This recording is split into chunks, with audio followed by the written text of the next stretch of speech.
Hey everyone, this is Matt from Highland Fit. Today I'm going to be talking about the squat in relation to golf, why it's an important movement for golf, and why it can help potentially improve your golf game. Now, golf, the starting stance is definitely more of a hinging motion, bringing those hips back, but then there's that slight knee bend, okay?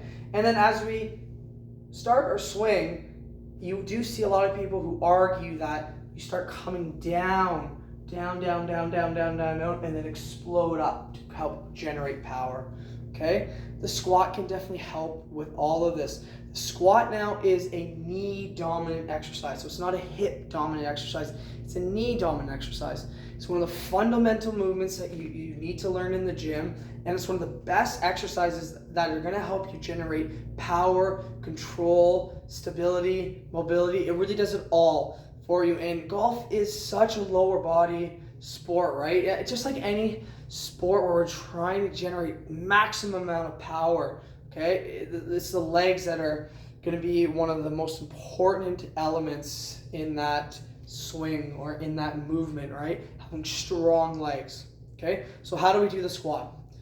Before anything, you need to have a neutral pelvis, okay? And you need to be able to move your pelvis without squeezing your glutes. Your glutes do not turn on at all, okay? It's your pelvis, okay?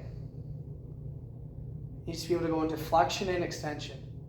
And then once that, you need to learn how to keep it in neutral, okay? So neutral, not overflexed, neutral, without really engaging anything, right? Your core should be slightly engaged. It's important to have an engaged core while you're squatting, but you shouldn't be over squeezing anything in the body. The structure of your bone should be able to get into that neutral position. And if it can't, then you cannot do a squat, okay? There's other exercise, knee dominant exercise that you can do, and then addressing that immobility in the pelvis is something to get right onto. And that's something we can do in another video is address how to get that pelvis moving properly, okay? So that's our beginning, okay? Neutral pelvis. Now, if you just do a little hop and jump, you will actually come into your natural landing position, okay? Just a little hop. Now, if you don't have the knees to do that or injuries, okay, there's lots of ways you can figure it out. Just getting into a comfortable stance, testing it out. Now, I've had 2 ACL surgeries from my old wrestling sport, so I like to have a more open stance. It relieves pressure on my knee opposed to a closed stance, more pressure on the knee. It's still excellent movement, really good for quad dominant here. I like opening it up, letting the hips do some of the work. Now to open up my feet, right, to get those feet open, I don't think about moving my feet, okay? I don't think about isolating my foot to open it because that's not doing anything, okay? In fact, it's gonna create a twist in my knee and I don't want that. So what I wanna think about is that my hips are going to do it for me, okay? I think about the starting point of the movement, which is in that hip. So that's what's opening it, okay? So structurally, my knee is in the exact same position as it is in here, okay? In relation to my foot and into my hip. So that's what's opening it up for me. My chest stays upright, okay? The glutes are not turned on. Do not squeeze the glutes. It is impossible to do this movement if the glutes are squeezed. If the glutes are squeezed, you cannot come down properly. Look, okay? The glutes must be relaxed. And that's what's gonna give you that range to come down into that perfect squat. Okay, everything's upright. Okay. Knees, sink all knees down. Hips are gonna help pull those knees or push those knees, out. Pushing those knees out. Okay.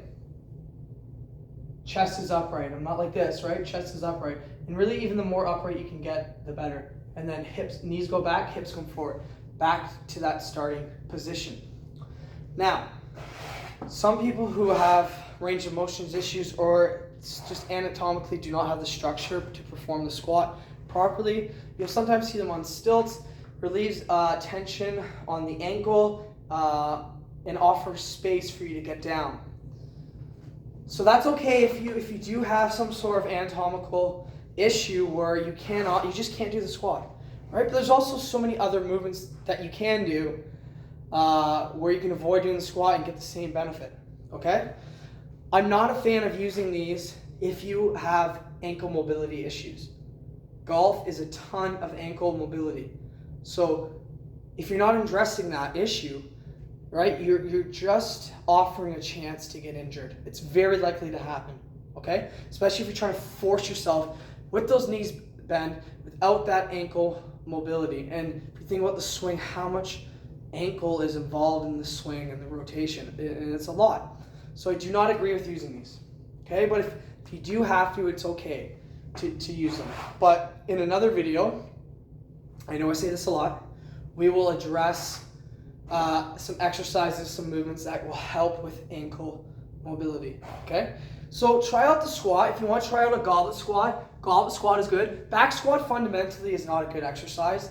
It's a great exercise for power, again, strength. I do it all the time, so I'm not poo-pooing it. But overall, it's putting a ton of pressure on the spine. Most likely not the best exercise for you to be doing, especially if you have injuries, especially if you don't want to get injured for golf, okay?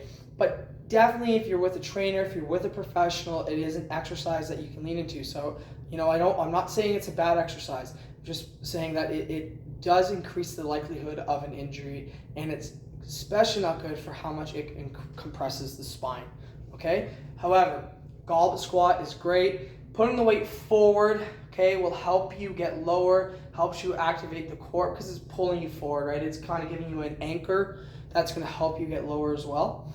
And it's going to add a little bit more resistance, okay? Periodization is extremely important. You cannot just do 20 squats a day and expect that you're going to get continual improvement. You have to periodize your exercises, change the reps, change the amount of sets, change the time of rest, time of tempo, increasing weight, decreasing. So there has to be some sort of program behind it and periodization, or you're eventually just going to come to a plateau and it's literally doing nothing for you once you reach that stage. It becomes useless. But goblet squat, so a great trainer, Matthew Townsend, kind of gave me some of these tips for this. I really like this. Imagine a cup of soup on here, and you don't want to spill that cup of soup. I really like that reference. Okay, you want to keep that here. And I really like to think about elbows to the inside of my leg. And look, this just becomes now the same movement. Knee dominant, and you can actually see I'm a little bit more upright here, right? And because I can sit back because it's a weight more, so I can sit back more, okay? Knees back, hips forward. Just back to that standing position. Obviously, you're not going to have your head rotated like this. Make sure you don't do this, okay? Don't come into extension. Stay neutral in the spine, okay? I know I say keeping your chest up, but think about rib cage down. You want to have that neutral here. You don't want to be like this, like how I just was there, but nice here, okay? And then just down, okay? So try that out. If you have any questions, you can contact me. That's really the beginning of the squat. It's a great movement that will definitely help you with your golf game. I hope you enjoy this video. Please subscribe. Again, if you have any